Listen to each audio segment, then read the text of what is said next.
नमस्कार दोस्तों। आज हमारी क्लास रहेगी इंडियन हिस्ट्री के ऊपर।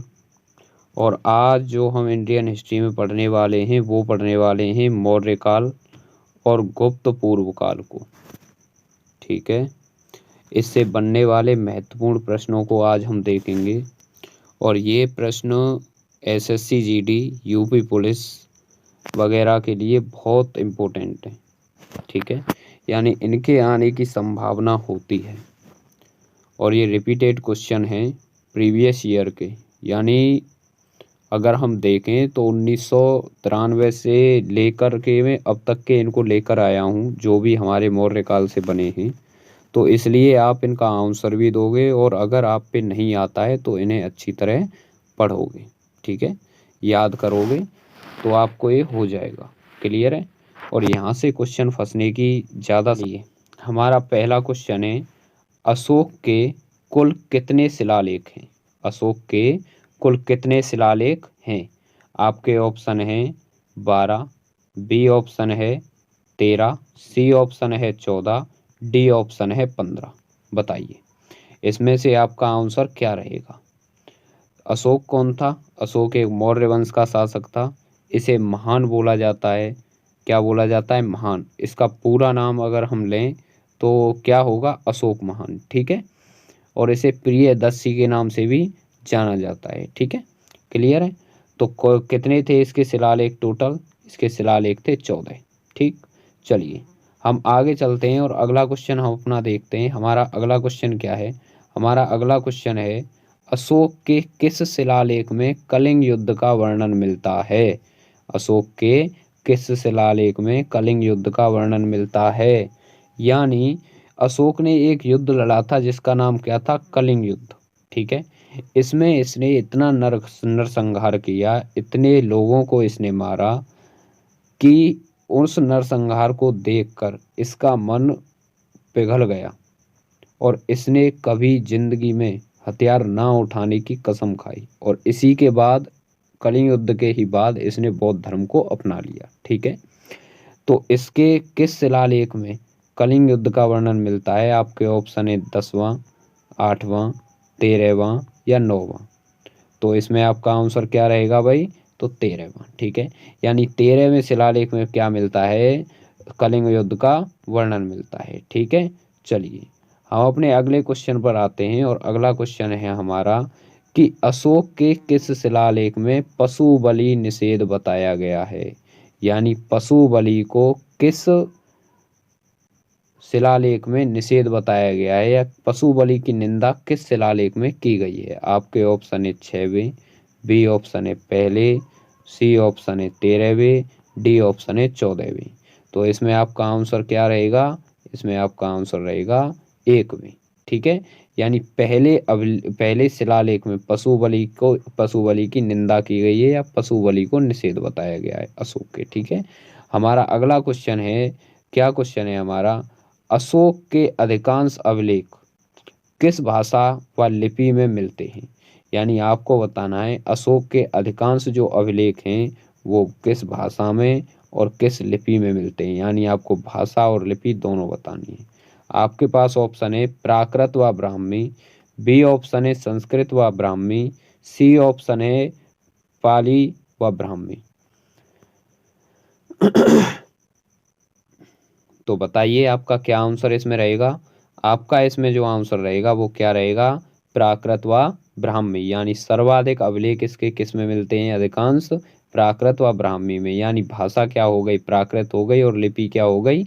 ब्राह्मी हो गई। क्लियर है। चलिए हम अपने अगले क्वेश्चन पर आते हैं। और हमारा अगला क्वेश्चन क्या है? हमारा अगला क्वेश्चन है कि मौर्य काल में गुप्तचरों को क्या कहा जाता था? यानी मौर्य काल में गुप्तचरों को किस नाम से जाना जाता था? मौर्य काल में गुप्तचरों को किस नाम से जाना जाता था? आपके ऑप्शन है गूढ़ पुरुष, आपके ऑप्शन बी है गुप्तचर, सी ऑप्शन है संस्था एवं संचार, या डी ऑप्शन है खोजी। बताइए किस नाम से जाना जाता था? तो इसका आंसर आपका क्या बनेगा? गूढ़ पुरुष। ठीक है, क्या आंसर बनेगा? गूढ़ पुरुष। ठीक है, चलिए अगला हमारा क्वेश्चन है, अशोक के बारे में जानने के लिए सबसे अच्छा स्रोत क्या है? यानी सबसे अधिक अगर हम उसके अशोक के बारे में जानना चाहें तो सबसे अच्छा हम किससे जानेंगे, किस स्रोत से जानेंगे। आपके ऑप्शन है आहत मुद्रा, बी ऑप्शन है शिलालेख, सी ऑप्शन है यूनानी लेख, या डी ऑप्शन है बौद्ध साहित्य। बताइए। तो इसमें जो आपका आंसर रहेगा वो क्या रहेगा, शिलालेख। क्या रहेगा, शिलालेख। चलिए हम अपने अगले क्वेश्चन पर आते हैं, और हमारा अगला क्वेश्चन क्या है, हमारा अगला क्वेश्चन है कि भारतीय लिखने की कला नहीं जानते, यह कथन किसका था। यानी यह कथन है भारतीय लिखने की कला नहीं जानते, यह किसने कहा था, यानी ऐसा कहने वाला कौन था। आपके ऑप्शन है कौटिल्य, बी ऑप्शन है प्लिनी, सी ऑप्शन है प्लूटार्क, डी ऑप्शन है मेगास्थनीज। बताइए तो इसमें कौन था। इसमें आपका जो आंसर बनेगा वो क्या बनेगा, मेगास्थनीज। ठीक है, क्या बनेगा, मेगास्थनीज। ठीक है, क्या बनेगा आंसर, मेगास्थनीज। अच्छा, यहाँ पे मैं आपसे क्वेश्चन पूछ रहा हूँ कि हमारे कौटिल्य के दो नाम थे। ठीक है, दो नाम और थे। क्लियर। उनके दो नाम और कौन कौन से थे। एक तो इन्हें जाना जाता है चाणक्य के नाम से। किस नाम से, चाणक्य के नाम से। और दूसरा किस नाम से इन्हें जाना जाता है, दूसरा जाना जाता है विष्णुगुप्त। किस नाम से, विष्णुगुप्त, विष्णुगुप्त के नाम से। क्लियर है। चलिए चलिए हम अब अगले क्वेश्चन पर आएंगे, और हमारा अगला क्वेश्चन क्या है, हमारा अगला क्वेश्चन है कि बिंदुसार की मृत्यु के समय अशोक किस प्रांत का गवर्नर था। यानी जिस समय बिंदुसार की मृत्यु हुई थी उस समय अशोक किस प्रांत का राज्यपाल था, ये आपको बताना है। यानी बिंदुसार कौन था, भाई अशोक का पिता था बिंदुसार। जिस समय इसकी मृत्यु हुई थी अशोक किस प्रांत का गवर्नर था, ये आपको बताना है। आपके ऑप्शन है उज्जैन, तक्षशिला, स्वर्णगिरी, या तोसली। बताइए। तो इसमें आपका जो आंसर रहेगा वो क्या रहेगा, उज्जैन। ठीक है। चलिए हम अपने अगले क्वेश्चन पर आते हैं, और हमारा अगला क्वेश्चन क्या है, अगला क्वेश्चन है हमारा कि कलिंग की राजधानी क्या थी। कलिंग की राजधानी कौन सी थी। ठीक है, ये आपको बताना है। यानी जिस कलिंग पर अशोक ने आक्रमण किया था उसकी राजधानी क्या थी। आपके ऑप्शन है उज्जैन, बी ऑप्शन है तक्षशिला, सी ऑप्शन है स्वर्णगिरी, डी ऑप्शन है तोसली। बताइए। सिंपल क्वेश्चन है ये, क्या है, तोसली। क्या थी, तोसली थी। ठीक है। चलिए हम अपने अगले क्वेश्चन पर आते हैं, और हमारा अगला क्वेश्चन क्या है, हमारा अगला क्वेश्चन है मौर्य काल का सबसे अच्छा नमूना कौन सा है। यानी मौर्य काल के अगर हम स्थापत्य कला की बात करें तो उसमें सबसे अच्छा नमूना कौन सा है। आपके ऑप्शन है स्तंभ, आपके ऑप्शन है स्तूप, सी ऑप्शन है आपका गुफा निर्माण, डी ऑप्शन है आपका चैत्य। बताइए। इसमें जो आपका आंसर रहेगा वो क्या रहेगा, स्तंभ।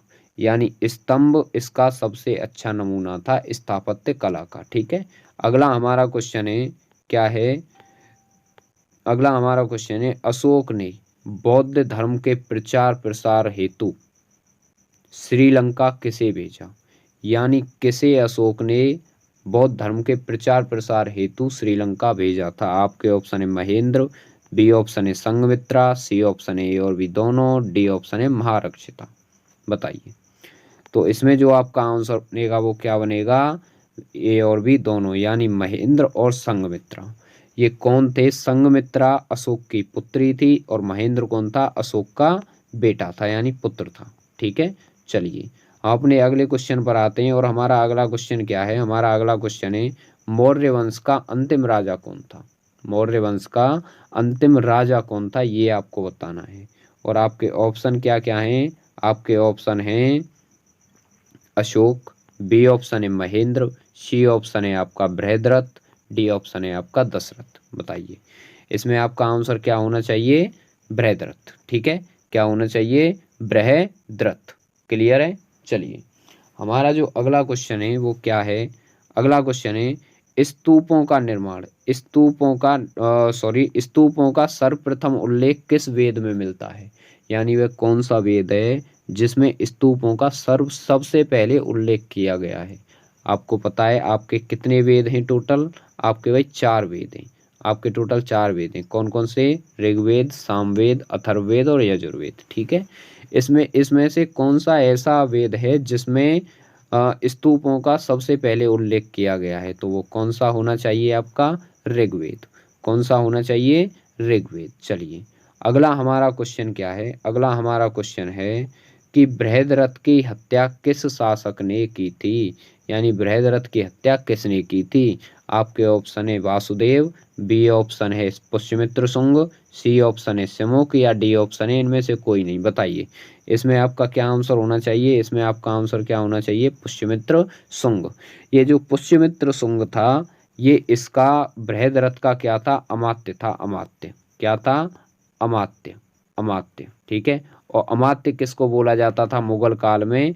प्रधानमंत्री को बोला जाता था, यानी पीएम को बोला जाता था। ठीक है, किसको बोला जाता था?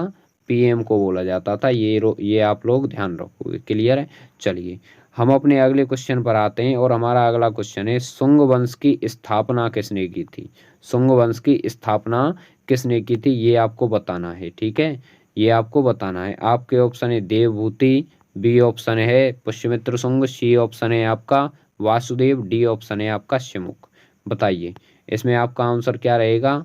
तो इसमें आपका जो आंसर रहेगा वो क्या रहेगा? पुष्यमित्र शुंग।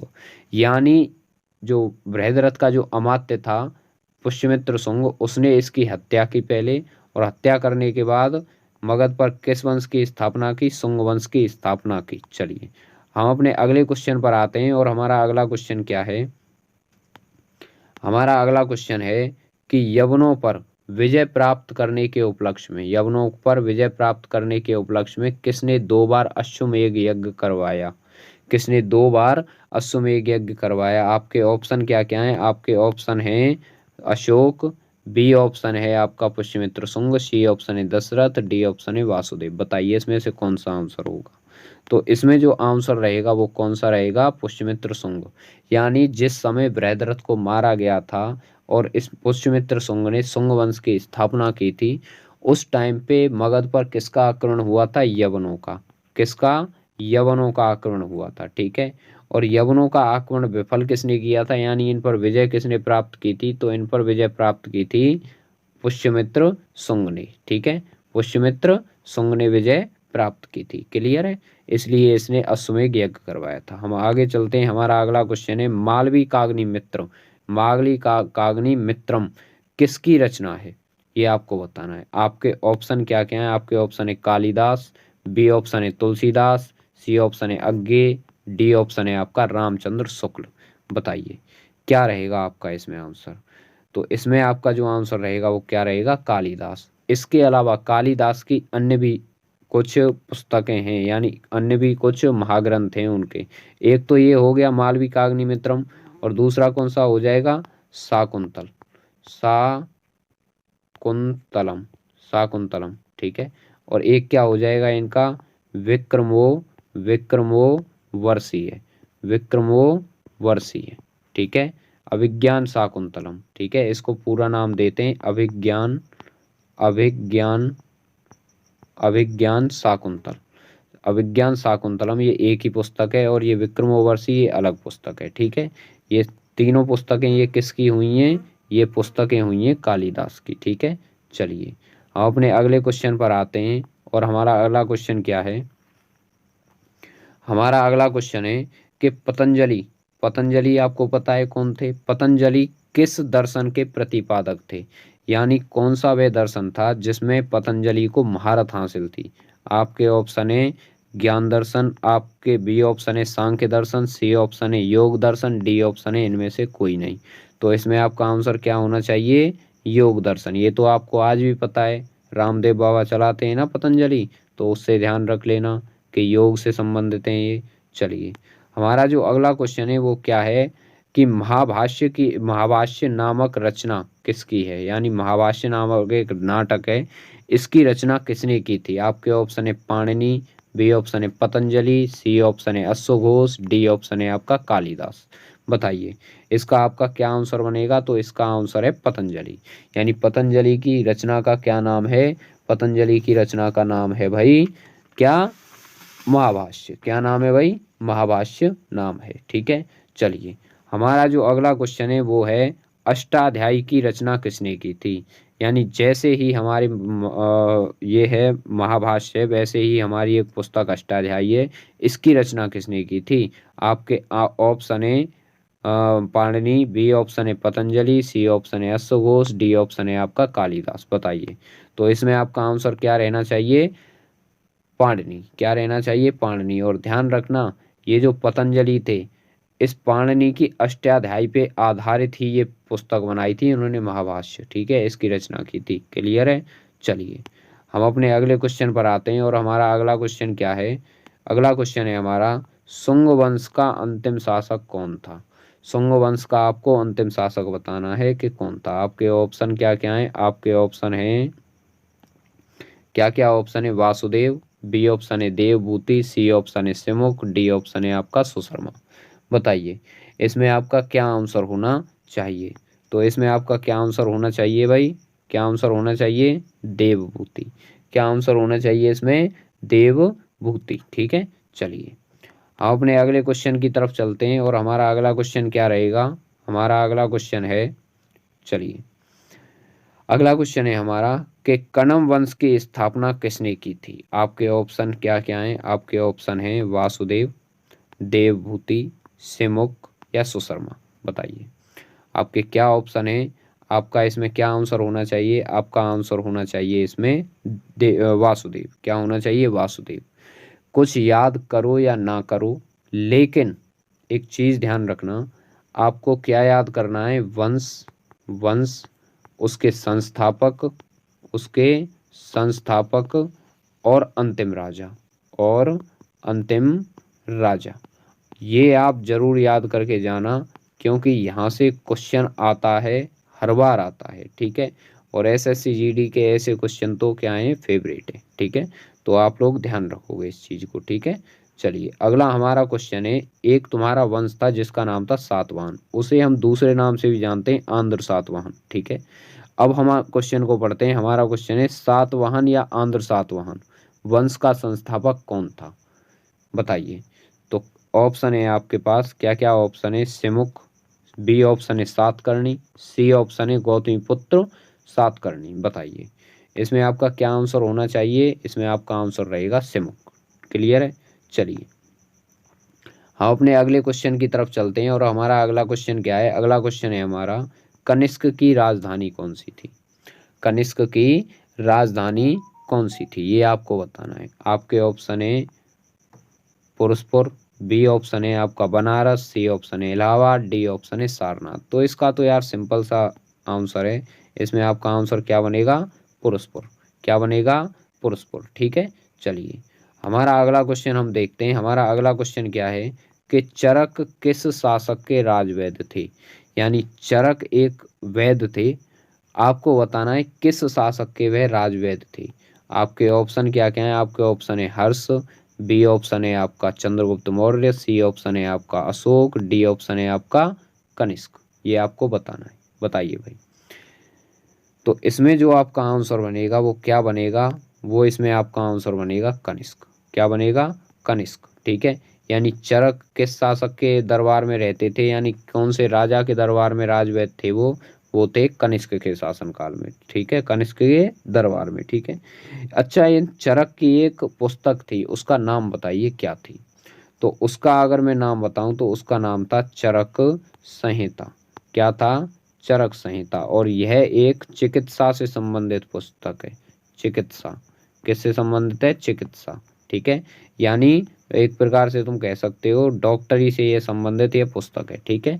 चलिए हम अपने अगले क्वेश्चन पर आते हैं। ठीक है, अपने अगले क्वेश्चन पर आते हैं। हमारा अगला क्वेश्चन क्या है कि पुरुषपुर, पुरुषपुर क्या थी भाई, कनिष्क की राजधानी थी। पुरुषपुर का हमें दूसरा नाम बताना है क्या था। आपके ऑप्शन क्या क्या हैं, आपके ऑप्शन है पटना, बी ऑप्शन है आपका पाटलिपुत्र, सी ऑप्शन है पेशावर, डी ऑप्शन है आपका पंजाब।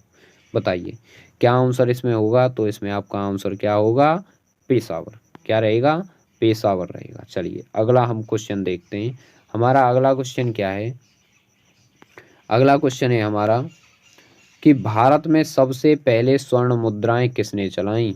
यानी वह कौन हुए हैं जिसने भारत में सबसे पहले स्वर्ण मुद्राएं चलाई हैं? आपके ऑप्शन क्या क्या हैं? आपके ऑप्शन है कुषाण, बी ऑप्शन है इंडो बैक्ट्रियन, सी ऑप्शन है आपका शक, डी ऑप्शन है आपका गुप्त। बताइए इसमें आपका क्या आंसर होगा? तो इसमें आपका आंसर होगा इंडो बैक्ट्रियन।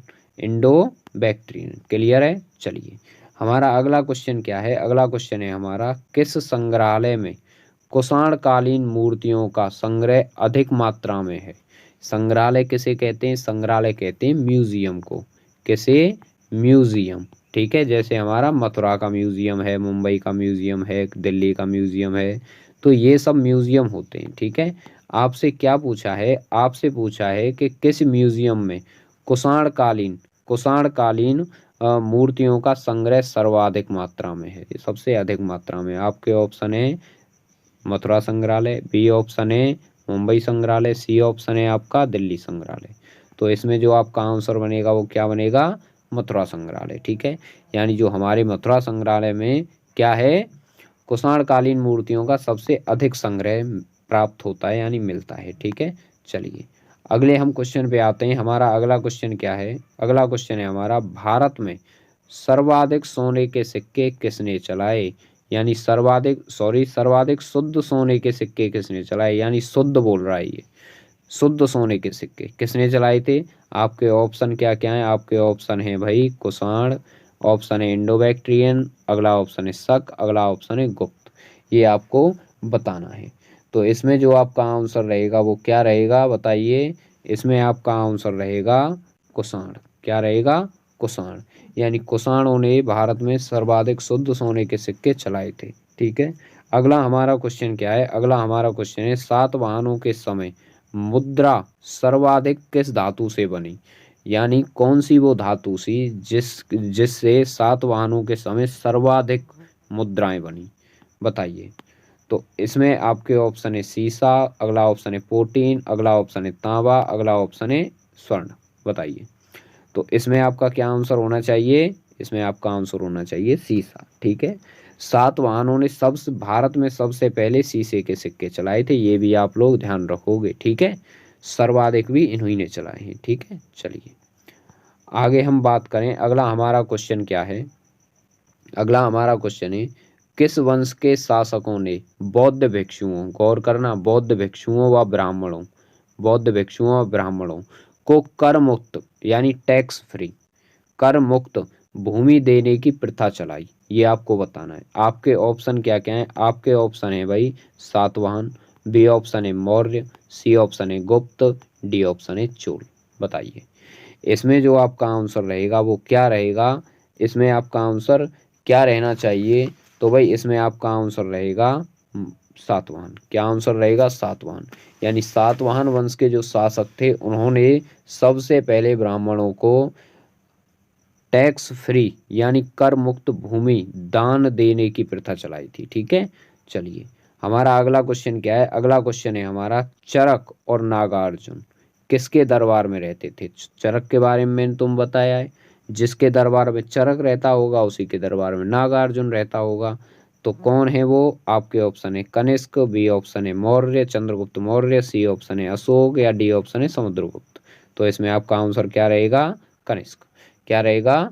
कनिष्क। ठीक है, चलिए अगला हमारा क्वेश्चन क्या है? अगला हमारा क्वेश्चन है सातवाहन।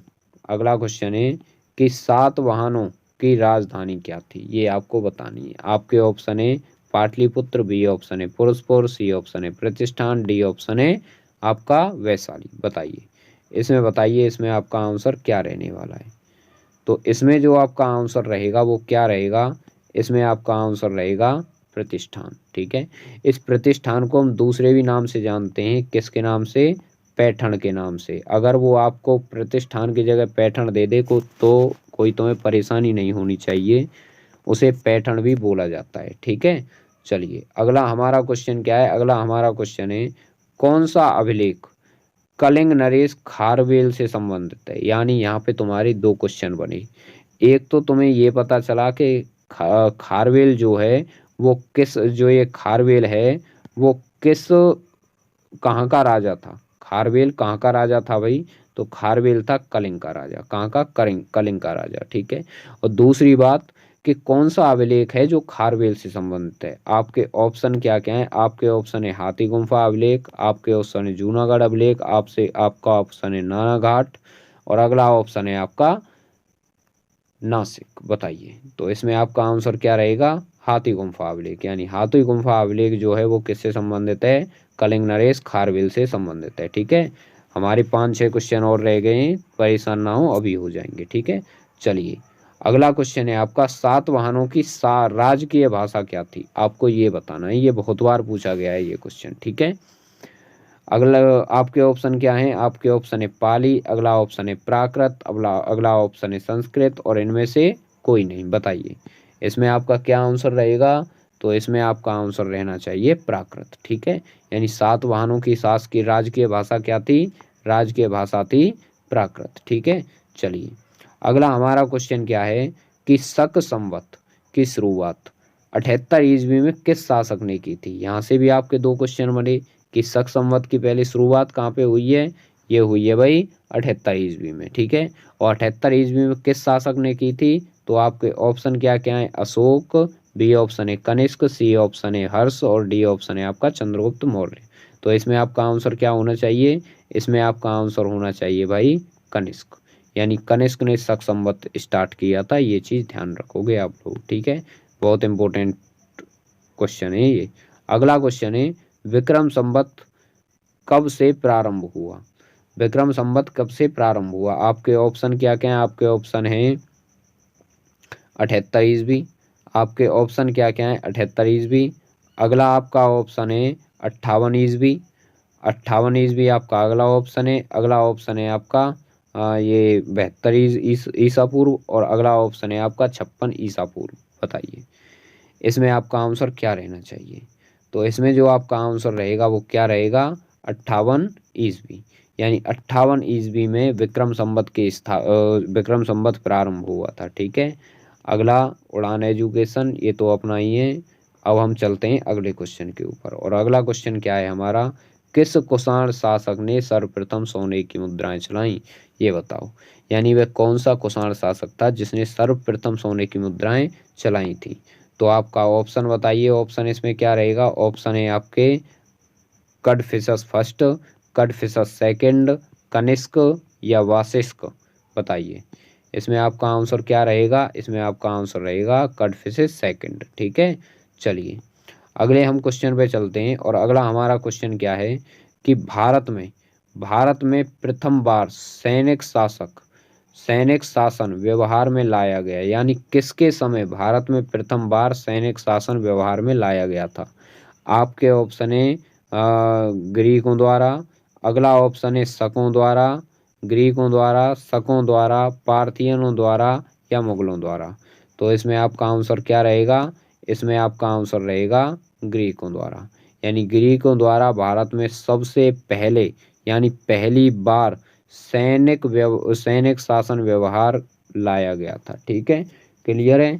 चलिए, अगला हम क्वेश्चन देखते हैं, और ये हमारा आज का लास्ट क्वेश्चन रहेगा। और लास्ट क्वेश्चन हमारा क्या है?